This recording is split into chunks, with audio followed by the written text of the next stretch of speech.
The opinions expressed by the host and guests in this show are not necessarily the views of Children's Health Defense.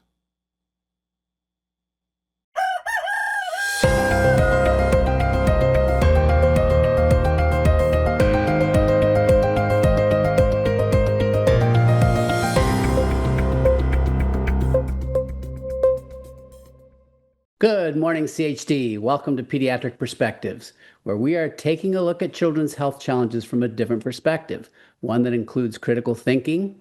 I am excited to have our guest today, Maijia Hahn. Welcome to Pediatric Perspectives. It's such a pleasure to have you on the show. I'm so glad to be here, Dr. Paul. Thanks so much for having me. You are first and foremost, an incredible mom.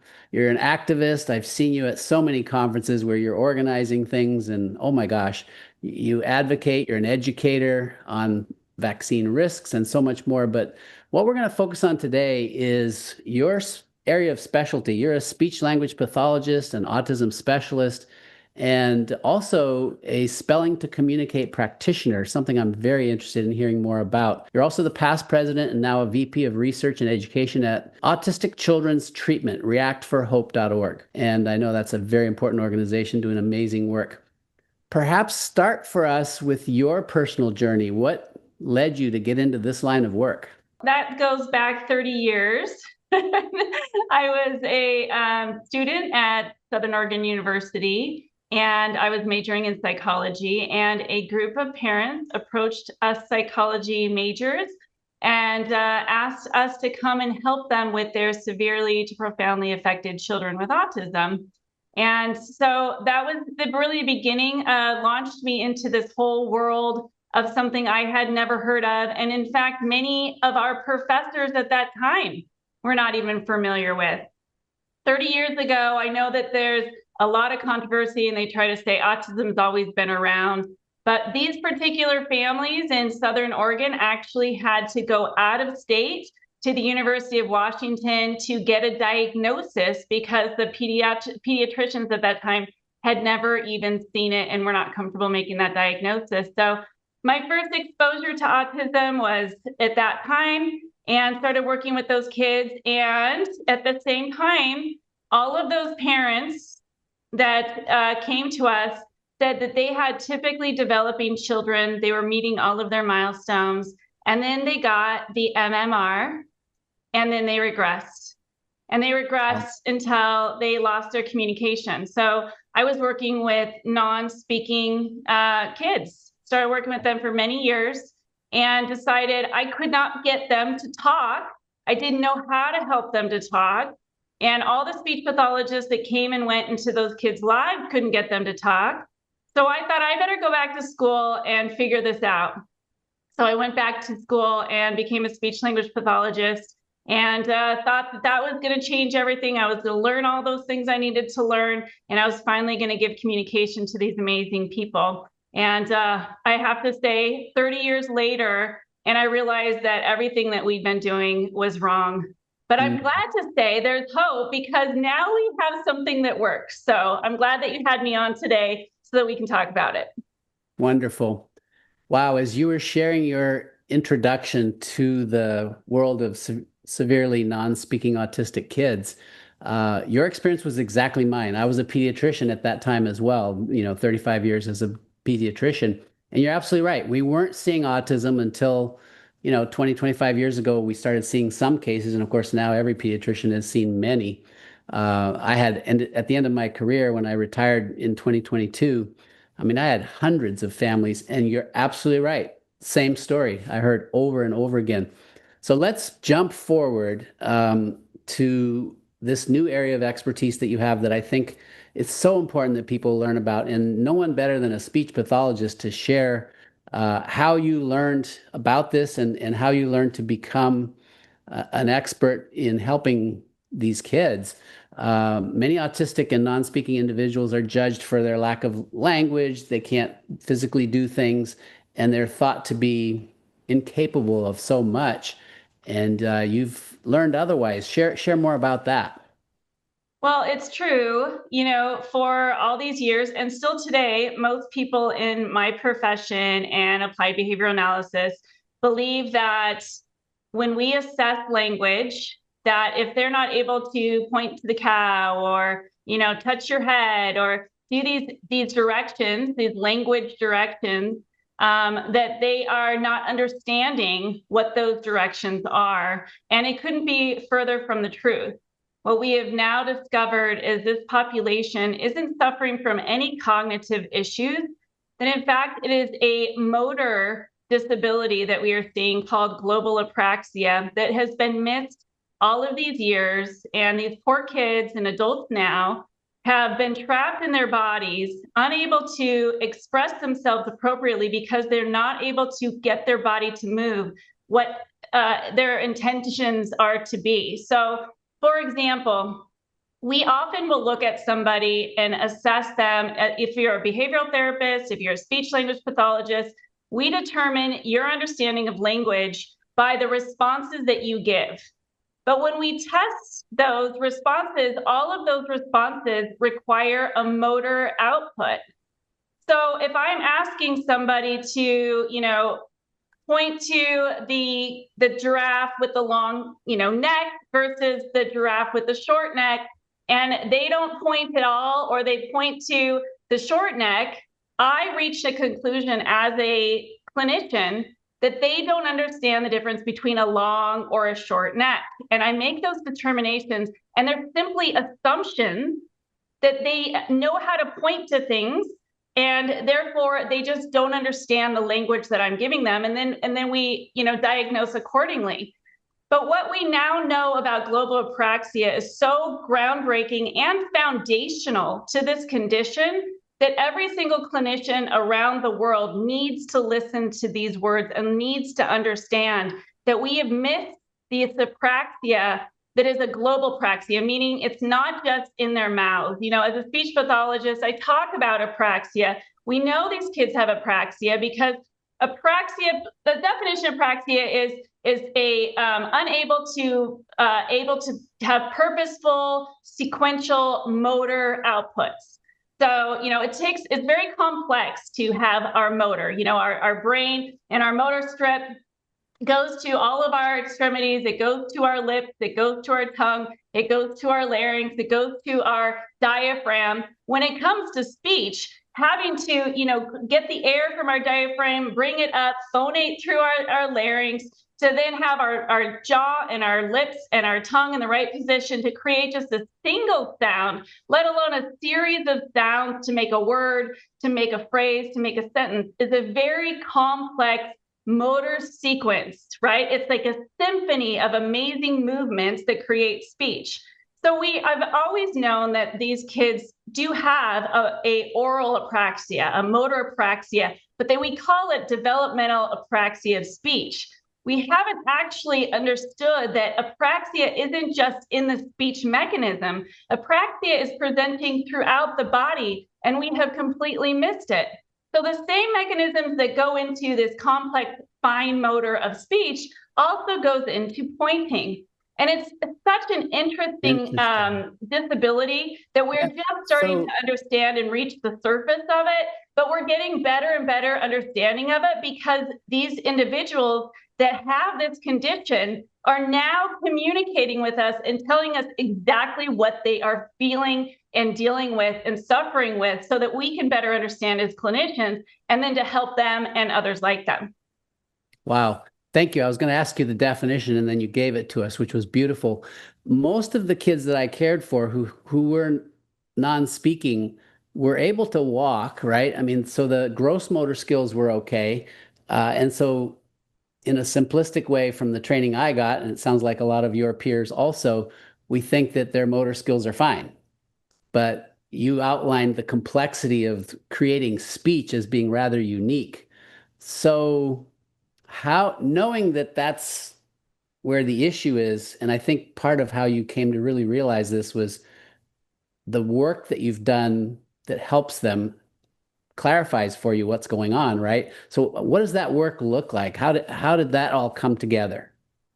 Well, and I was kind of later on the bandwagon. There are pioneers that have come up with and really they started out with a program called facilitated communication, where they were helping individuals with their gross motor movements to point to, if you can see my hand, point to letters on a letterboard like this, right? Right. And so this kind of therapy has evolved. And unfortunately, through facilitated communication, because they were touching the individual, it got a really, really bad rap from the American Speech and Hearing Association. My credentialing oversight board, ASHA. And so they looked at that and they said, that is not that person's true voice. Those prompts are being provided by the clinician. And so therefore, it's unethical to try to say that that's what they're really saying, because you're touching them and you're helping them. Mm-hmm. So from that whole movement came another strategy, because a lot of these individuals, through facilitated communication, those prompts faded and the clinicians stopped touching, and they continued to point, they continued to type, and now they are fully openly communicating through a typing program, but they had to learn through physically helping their motor and planning those motor pathways. But because of this big backlash and ASHA going against it, so there's now a new methodology. They call it spelling to communicate, where from the very start, you don't want to touch the client, because we don't want any kind of influence on the clinician towards the individual to try to get them to say the word, that we want them to. It would be their own unique ability to speak and communicate. So spelling to communicate definitely is more defined, and that there's no touching, but it's still a training series of motor, right? Just like we can't just get up and learn to ride a bike, right? We have to practice. We have to practice until we get all of those different movements together. Any kind of sequential motor planning takes time, but as we build those motor pathways, the myelin sheaths get stronger, and eventually it becomes so natural that we don't even have to think about it. And that's what spelling to communicate does, is it trains their brains to go back and forth from those letters in the exact same place they find them each time, so that those motor pathways are set and stronger and stronger and stronger. See, the most interesting thing about apraxia, and I often associate it with a couple of other motor conditions that we see. We see a lot of people know what Tourette's is, right? Tourette's, where people have these tics where they say things completely out of their control, right? Nobody wants to be screaming out profanities, and sometimes these are very elaborate profanities they're screaming out, but they have zero control over those. They say those things, and they can try to hold it back as much as possible, but the pressure builds, and they have to actually belt out all of these profanities, this tic disorder. So I think of that as very similar, because people with apraxia, they have this impulsive part of their brain that they cannot push back and become purposeful. So if somebody presents to them, point to the giraffe with the long neck, they might have this impulsive brain that just, as soon as whatever their eyes look at, they're going to point to. And the more pressure that is on that client, the more likely they're going into that impulsive motor, unable to control their purposeful motor, into impulse motor aspects of their brain. So you start seeing a lot of mispokes when it's not at all their intention. And it's absolutely fascinating, because once these individuals go through a motor planning AAC program like this, they can then start to communicate openly without touching. They are pointing to those letterboards, or they are pointing to the keyboard and sharing. And we ask them, what is this like when you're feeling this way? And it's not just their gross motor with pointing that they cannot control it at times. Almost 99% of the time, it is all impulsive motor. I had missed in all of my training and experience that aspect you're highlighting of the impulsive motor aspect. It's like, wow, that makes sense. Well, there's also other motor conditions. I also treat stutterers, right? And there's another motor issue, right? We don't ever question the cognitive intentions or abilities of somebody who stutters, right? Right. We know that they have something to say and it's going to be very interesting, whatever they're going to say. But there's times when they get completely blocked and they cannot get that motor to come out. And the harder they try, the harder it gets. Part of my therapy with stutterers is to tell them back out of it and easy onset. But the more pressure that they're under to speed up, to give a speech, talk on the phone, right? That anxiety builds onto that and it really affects their motor output. Another motor disorder that is very similar to what we see in these apraxic individuals. When you put pressure on them to perform, suddenly their motor stops. That intentional, purposeful motor is completely blocked. Things happen and it goes out just like Tourette's. My body is moving. I'm getting up. I'm hitting. I often look back on my years as a behavioral therapist and think, boy, I thought their poor behaviors were intentional. And now we know that self-injurious behavior, these injurious behaviors to others, are all impulsive motor. They can't control it. There's one individual that I work with that constantly hits his head. He has to wear a soft helmet, right? He cannot stop himself, but he spells out that he cannot stop his motor. And you ask him, why are you hitting your head? And it started out when he was very young that his body was impulsively hitting his mom, the person he loved the absolute most. And he was able to eventually control that hit to hit his own head. So these are like very much like tics, right? We even see Tourette's, people with Tourette's having these same kind of self-injurious behavior. They cannot stop these kind of tic-like behaviors very much. And so he has grown into, instead of hurting others, hurting himself. But these motor loops are near to impossible for him to stop, even though he is highly intelligent, very, very amazing communication and beautiful words that come out of him. But if you were to look at him, you would think that there was significant mental retardation happening and that he was self-injuring himself intentionally. But there's no intent to it at all. He wishes that he could stop doing that. And that's what we see across the board with so many of these kids when we look at them and then we think, oh, he's just not motivated. Oh, he's having bad behaviors. And in fact, we really have to shift our understanding and look at this is apraxia. These motor behaviors are very much impulsive motor and they have zero control. So many of these individuals are now saying, please help my body to stop doing these things. When it comes to speech, even, we even have, it's not just nonverbal kids. We have echolalia. We have some, unreliable verbal kids. There's one kiddo that kept saying, and I shouldn't say kiddo, an adult now in her late 20s, that kept saying that she loved Disney princesses. And mom would ask her every morning, what do you want to do? I want Disney princesses. I want Disney princesses. That was her thing. So mom always thought all these years, she absolutely loved Disney princesses. So she watched movies all day of Disney princesses. She had the Disney princess sheets. Her whole room was decked out, all for the love of her mother that wanted to make her daughter happy. But once her daughter was finally able to go through a motor training communication program, one of the first things that she said is, for the love of God, I'm 29 years old. Please stop giving me Disney princesses.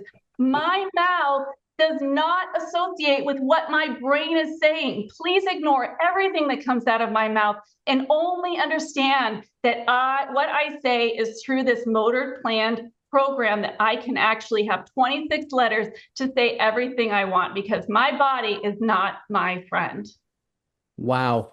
So I have experience in my clinical years of everything you've talked about, multiple examples of exactly those things. Kids with tics and things like that, or who have the echolalia, if they learn a song, if they're musical, they can usually, or stuttering, they can usually perform beautifully, right? Because they know it, there's no pressure, it's their wheelhouse, which is always amazing, right? This person who cannot speak otherwise is now performing these incredible feats. But I'm wondering about like the self-injurious behavior. I had so many families who were dealing with that.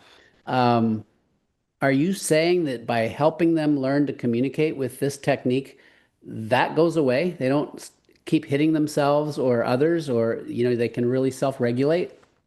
I say that it's going to go away forever, but the more that communication is so powerful. When somebody is finally acknowledged for the intelligent person that they are inside and not looked at for the person on the outside that is doing all these things that is against what they really want, it really changes everything. It changes their hopes and their dreams. And when you're finally accepted and regarded as an intelligent human being that can contribute to society, that anxiety is way down, right? And it's the anxiety that really creates a lot of this impulsive motor.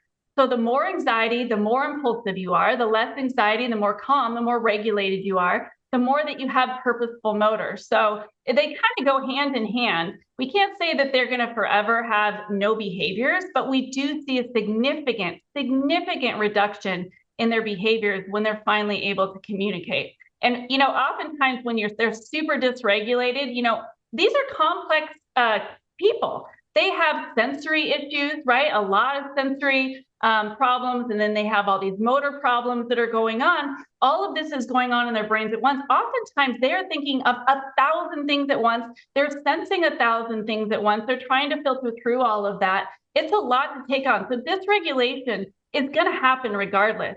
But it's interesting, oftentimes, if you can put a board in front of them where they can tap into that purposeful motor because they have trained over and over and over again to get those myelin sheets to purposely motor to those letters, that they're able to regulate so much better and calm their bodies down and just stay focused on that board and disregard all the other things that are affecting them at that moment. Wow, you bring up a great point. I learned in my work and with my partner, who's my co-author on our book, Vax Facts, the power of body work and working on decreasing anxiety and vagus nerve stimulation and all of that, how it could transform what was going on for some of these kids who were in so much distress. So I want to ask you the nuts and bolts of how, let's say I'm a parent, I've got a child who is profoundly affected, non-speaking, and I want to try to help them with this technique. Where do we start? Because what I watched in my practice, I had multiple families that were working on this as it became, the movie Spellers was a good example of, what can be accomplished with this. It takes a lot of time, and I think training for the person, if they don't have a Maijia Hahn in their back pocket to go see and help them, what do parents do? Well, first and foremost, the movie Spellers is amazing. If any of your listeners have not watched it, highly recommend Spellers the movie. You can watch it on YouTube for free. But the one thing that movie doesn't tell you is the journey it took for those individuals to get there. You see these amazing individuals and they're typing out their words, but parents will then go in and they come into my office and they think that in just a few weeks, or maybe even like within a week, they're going to start spelling. And that simply isn't, the reality of it. Conquering a very impulsive body, conquering all these impulsive motor to actually get to intentional motor takes time. Sometimes it can take a year to 2 years, depending on how, impulsive that body is, how young that body is. So have a clear understanding that this is a journey and is a process, but the amazing things happen at the end of this journey too. Yeah. There are, practitioners now all around the world that have been trained in spelling to communicate or spellers. There's two real places where people can find practitioners, first and foremost. I-asc.org, iask.org is the spelling to communicate website. You can find practitioners there. You can find all kinds of resources there. And the great thing about the IASC community is they're bringing all of these non-speakers that are now spelling together. So there's all these wonderful support groups. I mean, these people are now participating in society. They're part of the board there. They help put on their conferences. They're actively engaged in advocacy, and they're trying to get every non-speaker in the world access to the same modalities they had access to. So a great group of people, but you can find practitioners there. And also spellers.com is another one. And so there's clinics in Tampa, I think Atlanta, and in San Diego. And then there's practitioners really all across the world, I think, at this point. But I don't think there's enough. I think there's maybe 700 globally. So we certainly need more. But there's also, if parents can't access one of these practitioners, not all hope is lost. There is a website called Communication for All with the number 4, communicationforall.org. And that has been founded by the amazing Elizabeth Bonker, who is a non-speaker. She became the valedictorian at Rollins College here in Florida. And now she is doing everything she can to make sure that all non-speakers have access to this modality, even if they can't find a practitioner. So her and her mom have made a series of videos to help train parents just to get started. Just get started. Don't delay. Just get started until you can find a practitioner. I do highly advise a practitioner because I think it's really hard for parents. There's a lot of what people don't understand because this anxiety part of this impulsive body happens. There's more anxiety, amazingly, with parents than there is with a practitioner because there's a lot of expectation and hope and emotion and fear that goes into both the parent and the child. The child wants so much to succeed. They want to show their parent they're in there. So all of that anxiousness, I really want to show everything that's inside can impact their motor. And the same thing with the parent. She so desperately, or he so desperately wants to believe they're in there, that anxiety and that hope and fear happens there too. So there can be some blockers in that dynamic. So just keep that in mind. But we try to tell everybody, just get started. Find the people in your community that can help you, guide you, and get those boards and start learning how you can help your non-speaker, unreliable speaker to communicate. But then there's also, you had mentioned my nonprofit, React Research and Education for Autistic Children's Treatment. We are absolutely, passionate to help as many of these families as possible. And because, unfortunately, ASHA has not yet come forward to acknowledge that this is an incredible discovery in autism, an incredible opportunity for non-speakers to actually give their true voice and to have open, full communication versus a simple communication device that has pre-written pictures on it that, very limited communication, this hasn't gone mainstream. And so parents can't access this as well as they can. And it's not offered through usually insurance or through the school districts. So finances can be a problem. And so reactforhope.org, we work towards helping as many families as possible if they can't financially afford to get this kind of therapy, that they can apply for scholarships. Wow, that's wonderful. State again for me because it went fast and I might have missed it. I just had too many families who couldn't access this resource because we didn't have enough providers and they didn't have the funds. The online Get Started service, how do people access that one? The communicationforall.org is the one that Elizabeth Bonkers has come out with that has online videos. So right away, you can start learning. They even have some boards that you can purchase from them. So yeah, Communication Wonderful. for All, you can start right away. Wonderful. I had in my practice one of these profoundly non-speaking autistic kids whose dad came in and was working with him with that board. And what I was watching at first, and this is just to encourage parents to be patient, as you were pointing out, Maija, it takes time and it takes a lot of patience, but know that they're all there. They're in there. They know what's going on. They just can't express themselves. And this dad would help sort of move the board a little bit because that motor difficulty. And I'm like looking at this going, is this real? Well, over time, dad wasn't moving the board. And then what do you know? I visited their home and he was starting to keyboard with nobody touching him. And that kid went on to, take college courses and incredible things. But it was years. It was years of very, very intense effort. But oh my gosh, the tears that flow when your non-speaking child says, I love you, for example, it's like, oh my goodness. Just for perspective, how many kids like this who are nonverbal have you worked with, and what percentage have been able to communicate?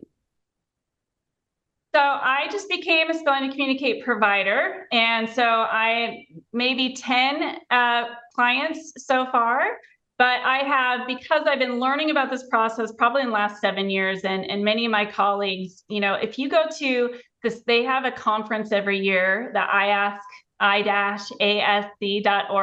have a communication conference, and they bring all of these non-speakers from all around the world together. You can see them in their space, in their happy place, because they're all with each other, and they're all best friends all around the world now because they're communicating and blogging and sharing their thoughts and aspirations. But it is absolutely, I just dumbfounded that I've been in this field of speech language pathology all these years, and never in my wildest dreams would I have ever imagined being in a room where you've got people that are flapping and hooting and hollering, running around, can't even keep their body in place, right? They're running around circles around the conference room, but they're communicating fully. And they're on the boards of these autism organizations and these communication organizations, highly intelligent people that never in my wildest dreams would I have thought. And now I look back on all of my clients for all these years that I just didn't understand. I didn't understand that they were fully and completely in there. And in fact, probably a heck of a lot smarter than you and I put together, Paul, to be honest. But they're so patient, and they're so compassionate, and they're so mission driven to make sure that the whole world understands that we have gotten autism wrong all of these years. And these people are fully cognitively competent, and they can give us so much back in this world if only we have a way to give them access. Motor planning. It's all about motor planning. And so I want to say a little thing to, those speech pathologists that are out there and anybody that's within ASHA. I just hope that you'll take an opportunity to go to one of those conferences, to come and watch one of these practitioners, watch these individuals in practice before making judgment and thinking that there is clinician facilitated communication. It simply isn't true. It's not true. These people are communicating individually, independently, on their own, and they have so much to say, and it is unethical. I truly feel it's unethical as a speech pathologist to not be providing them a motor planning AAC program, because it's really the only modality out there that gives them free access to communication. Yeah, thank you for that. One of my patients who I was talking about, who became able to communicate with the keyboard, he said when asked, he was in schools with profoundly autistic nonverbal kids. And he was asked, what percentage of your peers in school are all there and could do what you do? And he said at least 80%. So if you're at home thinking that your non-speaking child doesn't have a chance or it's hopeless, there's perhaps 80% or more probability that they're all there and brilliant. As you pointed out, they just can't get to communicate like they need to. So, well, I'll tell you, my teacher that the person I trained under to get my clinical competency in spelling to communicate, she said of her and all of her colleagues that have been doing this for the past 15 years, they are at 100% success rate. That every single client that comes into their office, every single one has been able to openly communicate. They have yet to get someone that hasn't been able to be successful in this program. So that's huge to me, I was going to ask you for your last words of hope, and I think you just gave them, but you have one more opportunity to share what you wish to our audience. And thank you so much, Maija, for being on our show. Oh, thank you, Paul. I just want to tell any parents out there, I know it's been a long journey. You're not alone. I know that the idea of having, a hope for yet another therapeutic is really hard and really scary. But I just ask you to take that leap, because the reward is so beautiful and so fulfilling, and you won't regret it. Thanks again, Maija. Really appreciate all the information you shared with us today. Thanks, Dr. Paul. Well, to our viewers, we're grateful that you're with us. I look forward to seeing you next week. I do coaching at kidsfirstforever.com. It is this community that we're here for. So thank you for your attention. We'll see you next week.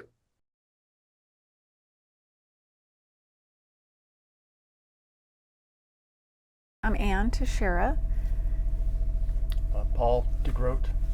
Terry DeGroat. And this is Our mom, your mum. Jean. It's our mom, Mary Jean DeGroat. So all of you. Okay. We're 3 of her 6 children. Okay. All right.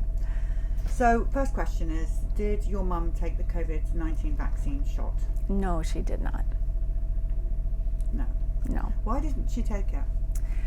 Our mom was a very intelligent woman who was not afraid to investigate and challenge things or question. And throughout COVID, she questioned many of the policies and things that didn't make logical sense. She was in the process of reading RFK Jr.'s book, and there were just too many questions. She didn't feel right about it, and she had 2 children affected by through job loss because they also chose not to take the vaccine. So that wasn't something that she was going to support from that standpoint either. So what led her to actually go into hospital? What happened? Did she have one of those pulse things on her finger? She did. She had an oxygen pulse thing, whatever they're called, on her finger. She was checking that. It's hard sometimes now to tell the story. She passed on December 16th of 21, and as we tell the story now, we know so much more than we did then. Mm-hmm. At the time, she had COVID, and her oxygen saturation was really low. She didn't want to go to a hospital, but like so many other people, we didn't know what else to do. We were following the guidelines at the time as far as when your oxygen reaches a certain point, you should go in. And hers was had dropped fairly low. And so despite not wanting to have her go, my sister took her to the hospital, brought her in. We were hoping for care. We were hoping to get treatment if she needed it for pneumonia. That And this was me, yeah. And were you allowed to stay with her? No. Drop and go? No, drop and go. She went behind the door with them, and that was it. They had my number. The only phone call I received was from like the religious services, if I would like to have a priest go in her room at some point. So did any of you have contact with your mother while she was in hospital? For the first week or so, it was pretty much only by phone for me, and limited to 30 minutes of visitation from one family member per day. So one family member was allowed to go in. How does she look? Looked dehydrated and had lost a lot of weight by the time I was able to go in and see her. How many days roughly do you think that was? She was there. It was 11 days. She went in on December 11. Yeah. So now that you have the hospital records, you now know what was going on. So do you think they were not feeding her? Or they were not feeding her. We know that they weren't. We were communicating. Our niece was going in every day to see her, and we were on the phone with her every day through text and on the phone. Paul and I were coordinating, trying to talk to nurses, trying to get information. We weren't able to talk to a doctor until day 9 or 10, I think, when we demanded it. Our mother was texting us that she was hungry and thirsty, and that was from the very beginning. But the first thing that happened that I don't want to forget to cover, Terry was supposed to be contacted as soon as my mom was settled in a room. Mm-hmm. My mom was taken in, and all of her paperwork, all of her intake paperwork was signed by verbal agreement. And when that's done, typically there needs to be a witness. Legally, there needs to be a witness, and there was no witness. So in that paperwork, it said that she did not want her family notified of her condition, of anything about her care. It also said she wanted to be DNR, do not resuscitate. My mom did not want to be DNR. And at the same time that they were saying that she agreed to nobody being notified, they also documented all 3 of our names and phone numbers she had provided so that they could contact us. Thankfully, she had her own phone with her, and that was the first concern. She was getting no help to charge it. She was very concerned to lose that contact with us. Our mom was uncomfortable and scared being there. At the time, we thought the biggest thing was no remdesivir, no intubation. We didn't realize that she was going to be given no dignity and no mercy, that she was going to be starved and dehydrated, that the gaslighted. We didn't know. We brought her for care, and she was murdered. You can't survive on 13 and a half cups of water in 11 days. It's not possible. Somebody trying to help someone heal knows that. They know that someone can't heal on 13 and a half cups of water. Paul and I were on the phone back and forth with nursing 2 or 3 times a day. They were mad at us for calling. We called anyway. They would tell us that they were going to feed her, and then we would hear from our mom 2 or 3 hours later that she still hadn't gotten food, that she was thirsty, that she was worried that they weren't telling her the truth. They had 2 palliative care consults with our mother with no advocate present. As soon as my mom found out that she had a DNR placed on her, she let us know. She was very upset. Terry got her medical power of attorney paperwork sent over to the hospital and delivered, and I called to say, okay, I'm her medical power of attorney, what's going on? Why is there a DNR? We want that removed now. And we also asked for ivermectin, we asked for IV vitamins. We were over the course of time, we asked for an alternative source of nutrition and hydration. We wanted an IV fluids, we wanted a feeding tube. And we were constantly told no, that she didn't need that. I was constantly told that she didn't need a medical power of attorney. In fact, when we got her records, that medical power of attorney paperwork wasn't in them. So we don't know if that went in a shredder or a garbage can. But by Arizona state statute, she's allowed an advocate, and that advocate is to be the medical power of attorney if one exists. And they denied her of that advocacy, even though she had a hearing loss, and I had communicated to them that she was going to have difficulty communicating because she was in a very, very noisy room in unfamiliar circumstances without her hearing aids. They made no note of that in the chart, and they made no accommodations for her. When I was able to get in finally to see her and grab paper and pencil for her so that she could write and conserve her breath, she was having a very hard time talking. Her breath support was weak, and they were yelling at her and chastising her, and that's in the medical record. It isn't just her saying it or us saying it. They documented that they did that. It was okay for her to take the mask off and yell at them, but it wasn't okay to take the mask off for a drink of water. Well, you said they documented that. Can you remember what they said? Yeah, on at least one occasion, it could have been a couple, but I know there was specifically one occasion where a nurse said that the patient, my mom, had removed her mask to try to get a drink of water, and that the nurse had gone in and told her that she couldn't do that, she wasn't allowed to do that, she needed to put the mask back on. Nowhere did it document that she helped my mom get a drink of water. Why was she not allowed water?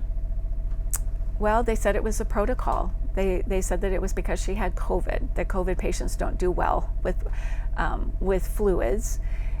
They said that she had a BiPAP machine on.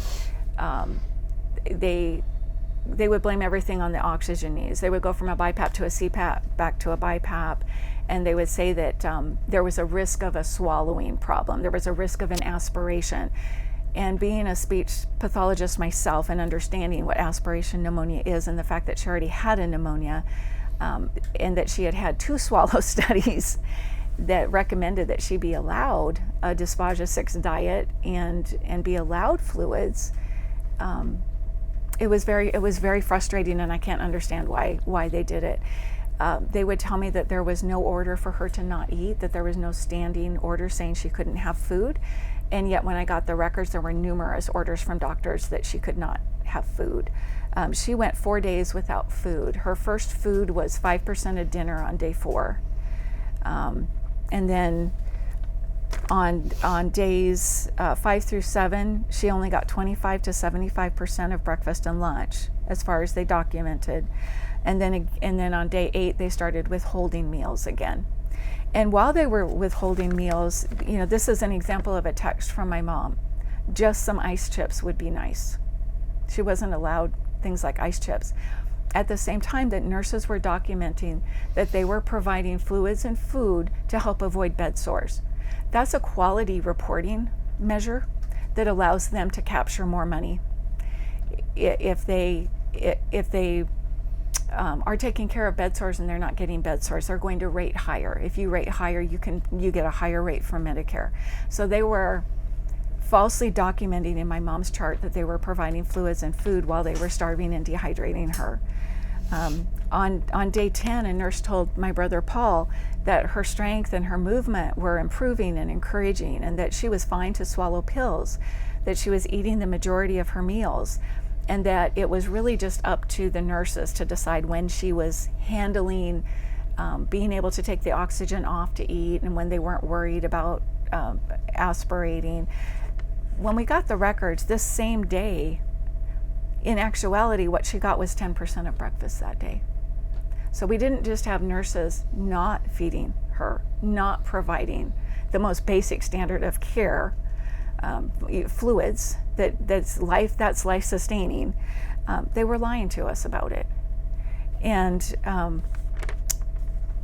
started out talking about the DNR that she was upset about. They would not remove the DNR on my say alone. They said they had to wait for a doctor to come. And that doctor, we're very thankful, because he documented very clearly that my mom did not want to be intubated, but she did want life-saving measures.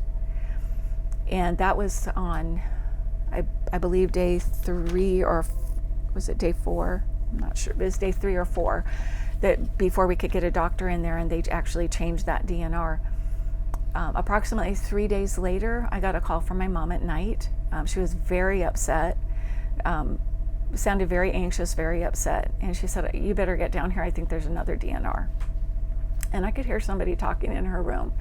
And I said, "Mom, who?" I said, "Mom, is there somebody in the room?" "Sorry." She said, "Yeah, there's a nurse here." And I said, "Put her on the phone, please. I want to talk to her." So she handed the phone to a nurse, and I said, "Please tell me what's going on. Why is my mother so upset? Why is she talking about another DNR?" And the nurse said to me, "I have to take phone calls when the doctors call, and no, there is not another DNR. Your mom simply overheard me talking on the phone to another doctor about a different patient." And I said, "Well, okay, what can we, you need to talk to her. We need to reassure her. She's very agitated. She's already, is sick and having trouble breathing, and now she's, anxious and upset." And over the course of the next 4 days that she was still in the hospital, not a single nurse, not the doctor that we talked to, told us that a doctor who had never seen my mom, had not seen my mom one time, had come in, seen her one time, noted that she was to have life-saving measures, but no intubation, and then proceeded when they left the room after seeing her to make her DNR again. And no one told us that. We didn't get that until we got the records. And getting the records took me 8 months. We requested from day 1 complete records. We wanted everything. And we started out with 200 pages. And after 8 months, we have 812 pages. And we still don't know if we have everything. We just know that we've got what we hope is a complete record. Were you with her at the end? We were, yes, thankfully. We were trying to make a determination to bring our mom home on home health care. We have another sister who was trying to get off, to arrange with her work to be home, and we were trying to find out how to do that. How to try and coordinate with her regular care doctor and all of that. And we were being led to believe that she was getting better. Well, the record shows she was getting increasingly worse. And I had a nurse call me and say to me, they've put her back up on the CPAP. Things are going to get better or they're going to get worse. I want to let you know that. This is what I've seen. And I said, well, we're going to bring her home. And she said, okay, a lot of people bring her home on hospice. I'll get palliative care involved, and we'll start looking at that process. I called, following that, I got a call from another nurse who told me, no, you can't take her. She won't go home. What happens with COVID patients is they stay here. We give them their last meal when they're done getting treatment, and then they die here. And I pretty much said over our dead bodies, will you do that to my mom? She's coming home.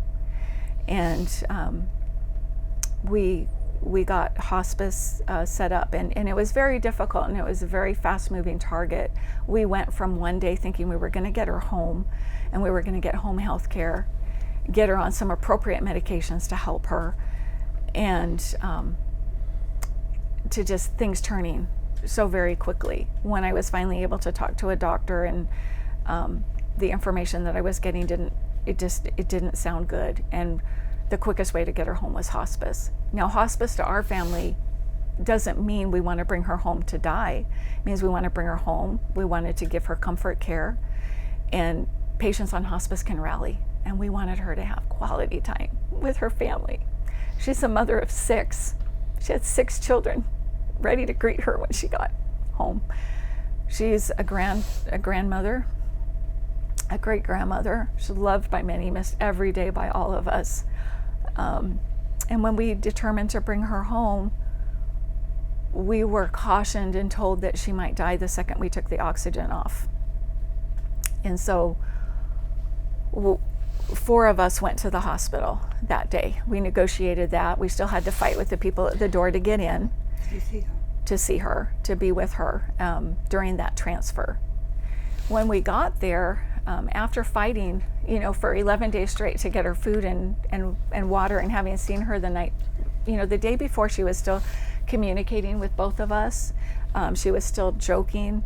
She was anxious. She wanted to come home so badly, and we were all so frustrated with so much bureaucracy and red tape trying to get her out. And that day when we came, as we approached her door, there was a big NPO, which means she can't have anything by mouth sign on the door. We walked in the room, and the first thing that Paul noticed was pointed to the urine catch. There's barely anything in it, dark yellow. And our mom, brown. it's almost brown. And our mom was asking for an ice chip, and there was a nurse in the room. And it's hard to understand when you haven't been in that situation, but we didn't understand how to move all the mask around. She had a mask that was blowing, air in, a CPAP mask, and it was all hooked up around her face, and it was askew. It wasn't even, it was obvious that her skin was irritated. She looked, she was in a totally different condition than even the night before when we had been there with her. She was more dehydrated. She looked weak. She'd lost weight. She was asking for an ice chip, and the nurse was saying no. And the 4 of us who were there with her, we had talked ahead of time. We were terrified that, we're going to try and bring Mom home, but, this might be it right here. And so we had agreed that, we wanted to keep things happy for her and calm. And our sister, who couldn't be here today, took the nurse out in the hallway and had a conversation with her and said, what is going on? Why isn't she getting anything? Why is that sign on the door? Why aren't you feeding her? Why are she just wants an ice chip or a sip of water? And all the nurse would say was, it's the protocol. It's the protocol. It's the protocol when they're going home.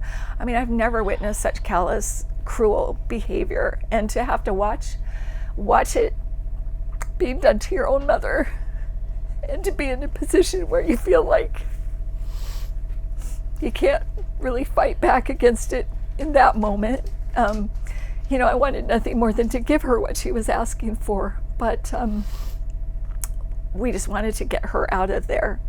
And it was kind of delay after delay, and we finally got transport there, and our other sister rode in the the ambulance transport with her because, again, we didn't want her to be alone. We didn't know she was going to make it to the house. So that was our first celebration when she came out of that transport with a big smile on her face. She knew she was home. And that's all that she had wanted, was to get home.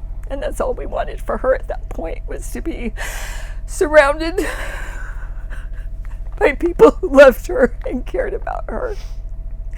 We were not going to let her die in that godforsaken evil place.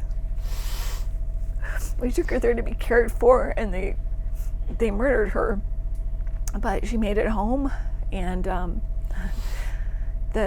she had beautiful, beautiful blue eyes, and such a spirit, and such a fight, and the look of triumph in her eyes. That's all she needed to do was look at me, for me to know how happy she was that she was home, that we'd gotten her home. And she passed away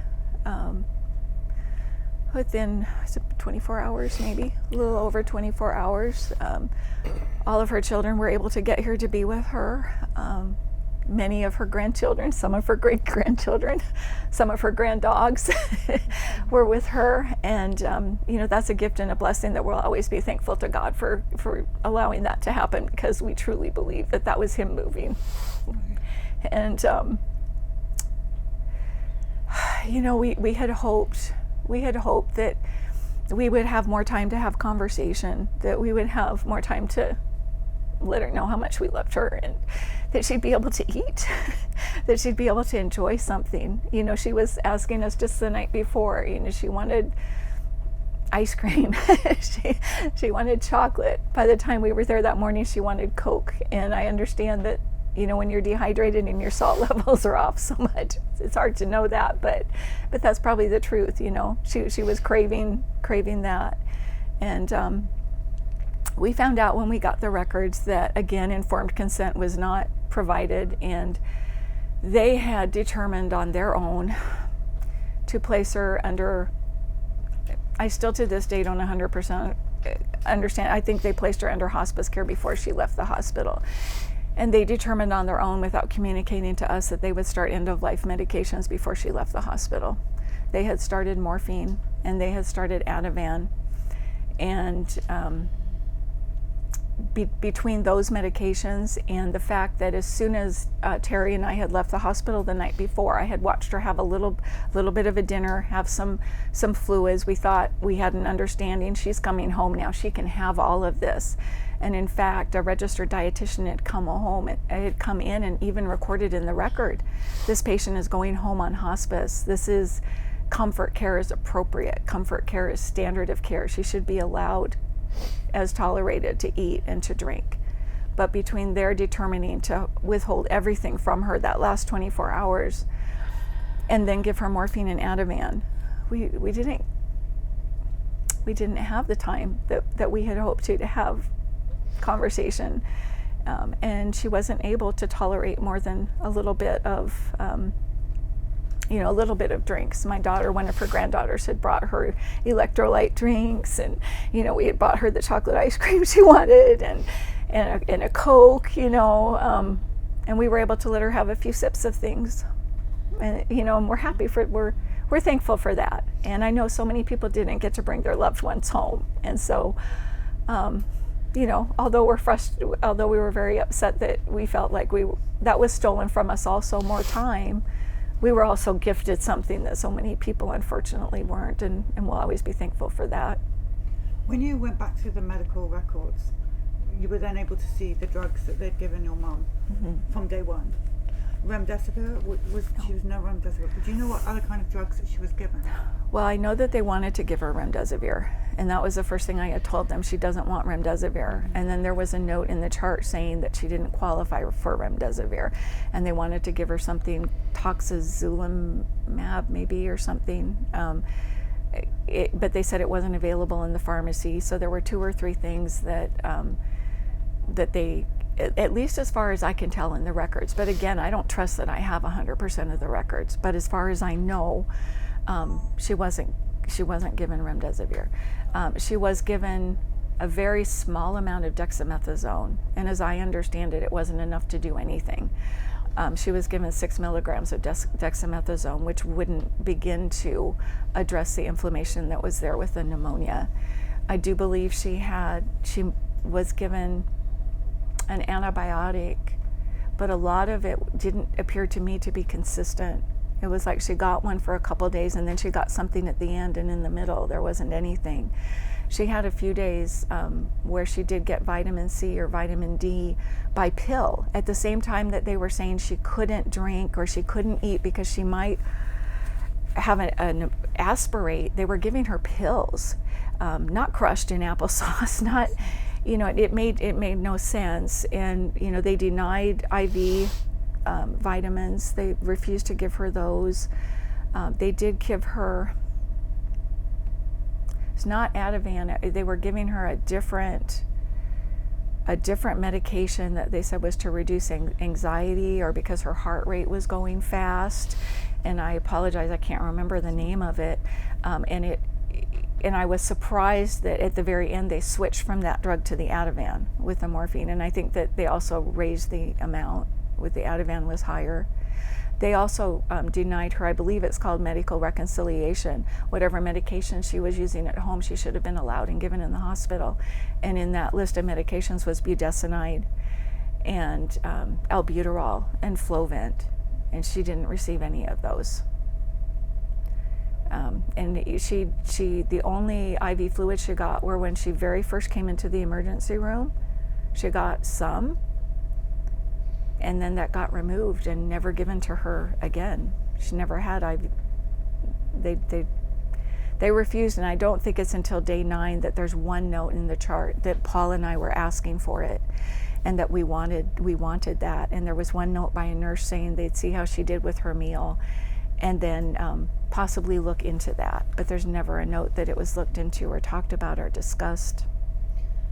So we hear many of these stories are tragic. We're really sorry about your mum. She sounds lovely. Thank you. What do you think? You talk about that nurse. Everybody that sits there and has a hospital protocol death talks about the nurse. No amnesty. What is wrong with it? Do you know what's going through their mind when they say protocol, Fauci, protocol? That's all we're hearing.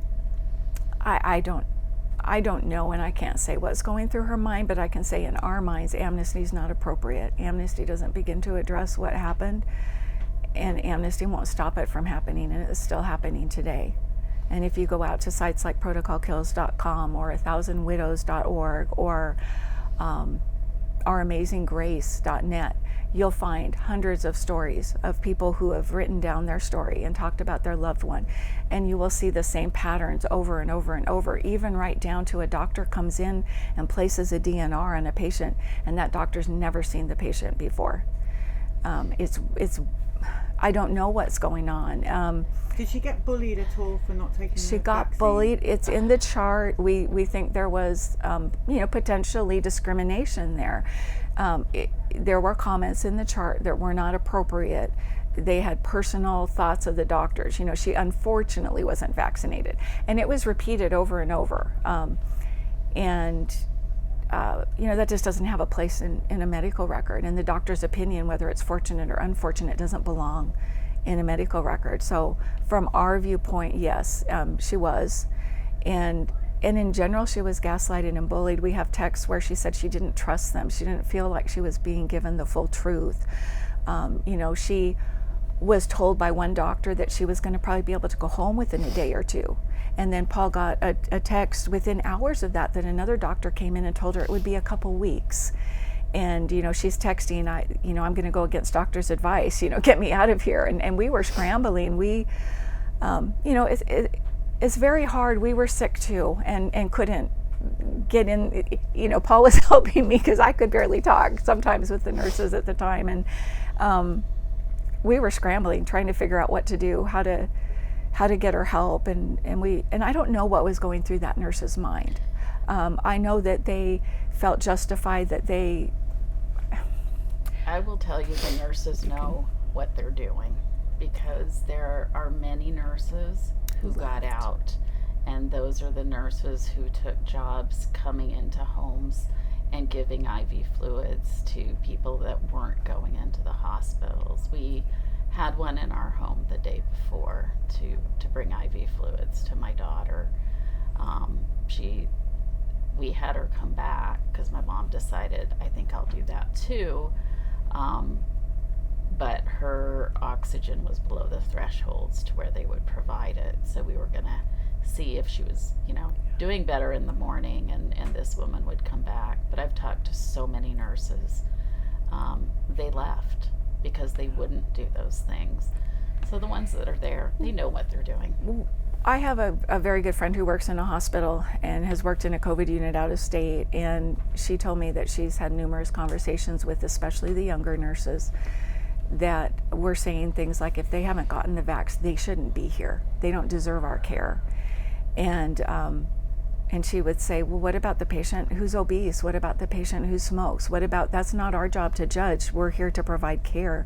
And so from that's our standpoint, is apparently there's possibly discrimination there. The good nurses left.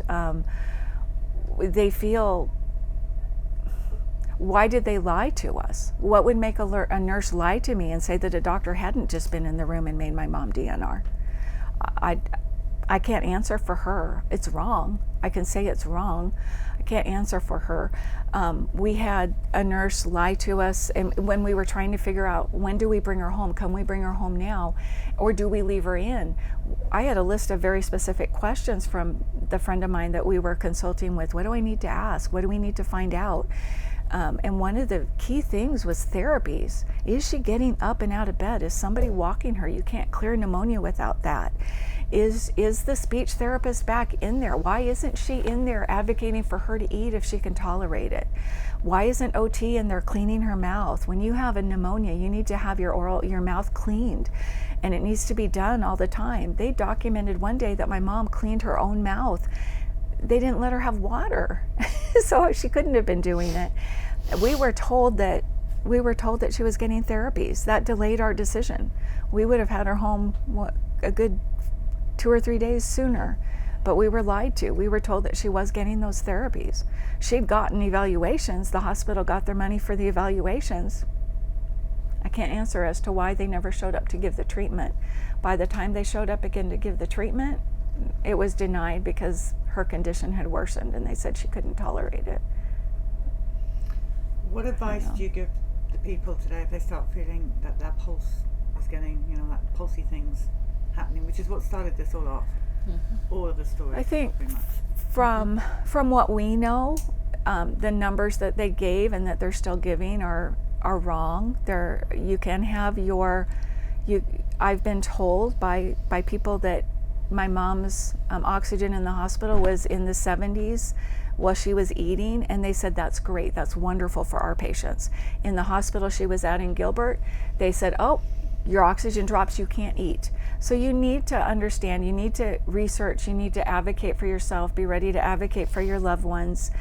I would advise anybody who's going to the hospital for any reason to go to protocolkills.com and to get free paperwork that is your current care document that says, this is what I want, this is what I consent to or do not consent to, because that tells the doctor, if you do that to me, it's battery, you were informed.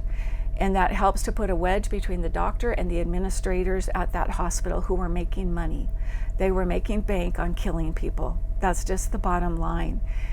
And if you have your current care document, that helps to put some measure of protection. If it's not for your own self-interest, at least their own self-interest. Maybe they'll be interested in not having you file complaints against them.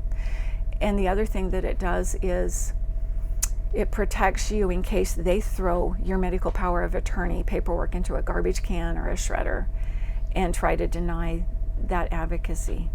And if they know that you're going to fight, you're not an easy target. And unfortunately, we can't be easy targets right now because this is still happening. And the other thing I would do is say, hug and love on all those people that you love every day, because you just never know. And demand for laws to allow a family member in the room. Always. It is your right to have that. Any last words? I think they covered it. Oh, thank you for telling the story. Thank you. Thank you.